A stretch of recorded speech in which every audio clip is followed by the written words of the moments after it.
lakukan sebagai anak-anak muda, sebagai anak-anak Tuhan untuk menjaga hati.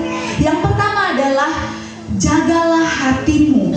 Di dalam Amsal 4 ayat 23 berbunyi, jagalah hatimu dari segala kewaspadaan, karena dari situlah terpancar kehidupan. Amin. Pertama yang kita perlu lakukan adalah menjaga hati.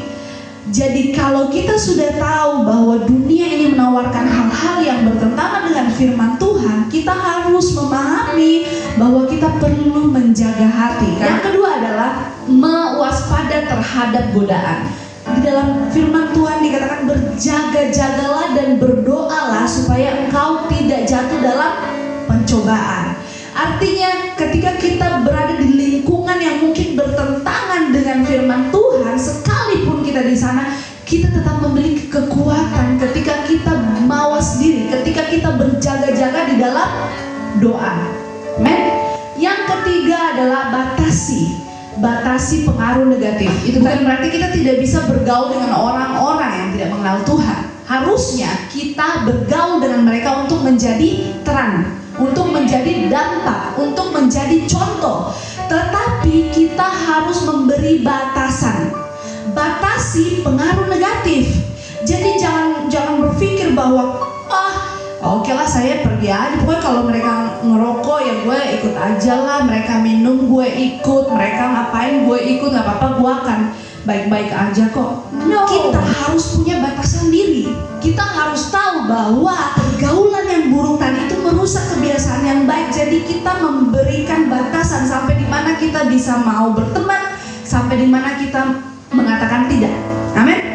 Nah, yang keempat adalah evaluasi diri rutin. Ini sangat perlu kita lakukan sejak dini.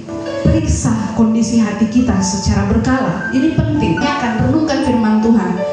Kalau misalnya ada hal-hal yang tidak enak di hati, kayak gue lagi sakit hati nih, renungkan firman Tuhan. Terima, rasakan, dan bawa kehadiran Tuhan. Artinya kita perlu terus-menerus mengevaluasi diri kita, hati kita secara berkala dengan merenungkan firman Tuhan, merenungkan tindakan-tindakan kita, merenungkan keputusan kita, cara untuk menjaga hati yang murni. Yang pertama adalah melalui doa dan firman. Katakan, melalui doa kita dikuatkan, melalui firman Tuhan kita diberikan keteguhan, ya, kita dikuatkan, dan melalui firman Tuhan kita diberikan hikmat untuk berhati-hati. Dikatakan, jangan engkau lupa memperkatakan kitab Taurat, jangan engkau lupa membaca firman Tuhan setiap hari, merenungkan firman Tuhan. Supaya apa?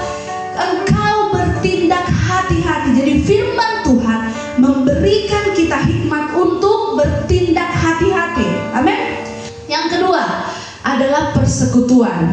Kita mengambil waktu, memberikan hati kita untuk datang di tempat ini, untuk bersekutu dengan orang-orang yang beriman. Supaya apa? Supaya kita saling dikuatkan. Dan di dalam ibadah kita bersekutu, kita sama-sama belajar. Dikatakan, tetapi marilah kita saling menasehati. Kita dinasehati dari firman Tuhan, kita diingatkan dari firman Tuhan. Dan firman Tuhan berkata bahwa ibadah mengandung janji bukan hanya untuk hidup saat ini, tetapi juga hidup yang akan datang. Anak-anak muda sudah bergeser nilai-nilai waktunya, bergeser pilihan-pilihan waktunya untuk datang beribadah kepada Tuhan. Tetapi sekalipun itu terjadi, kita memilih untuk terus datang beribadah kepada Tuhan karena kita tahu bahwa ibadah itu adalah mengandung janji. Amin. Nah, yang terakhir, untuk menjaga hati yang murni melalui pikiran yang positif. Karena melalui pikiran positif dapat mengubah pola pandang kita, mengubahkan hidup kita. Amin. Dan Tuhan memberikan kita kuasa untuk mengalahkan dunia.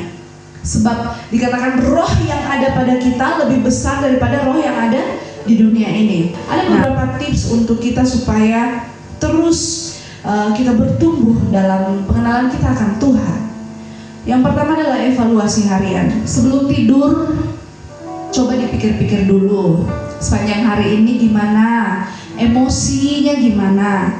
Firman Tuhan berkata, jika engkau marah, hendaklah marahmu itu padam sebelum matahari terbenam. Artinya bahwa Kalau misalnya hari ini ada yang bikin sakit hati, mari koreksi hati. Oh ya, memang aku sakit hati, Tuhan tolong aku biar aku bisa mengampuni. Kalau ada yang bikin emosi, mari kita sama-sama belajar untuk setiap hari memeriksa kondisi hati kita.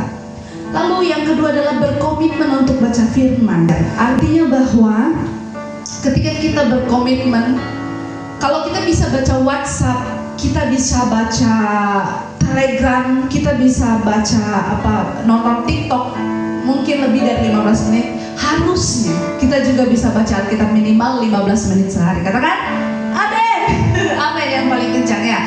Kita membaca firman Tuhan minimal 15 menit sehari. Jadi bangun, baca dulu Alkitabnya, baru buka WhatsApp. Amin. Nah, yang ketiga adalah komunikasi pendukung. Nah, inilah makanya penting kita memiliki komunitas. Supaya apa? Supaya kita saling curhat. Kalau ada sesuatu yang membuat kita tuh kayaknya susah ya, aku kenapa susah banget ya untuk doa, susah banget gimana gitu ya. Nah, inilah pentingnya kita memiliki komunitas supaya kita saling dikuatkan. Amin. Dan yang terakhir adalah bertanggung jawab. Kalau kita salah ya kita berani mengakui kita salah. Kalau kita benar, ya kita juga menyatakan kita benar. Dan kalau misalnya kita keliru, kita bisa berani mengatakan kita keliru. Dan kita akhirnya bisa mengevaluasi diri kita dengan menerima apa diri kita, memahami apa yang kita juga lakukan, dan juga mempertanggungjawabkan kepada orang-orang di sekitar kita. Amin.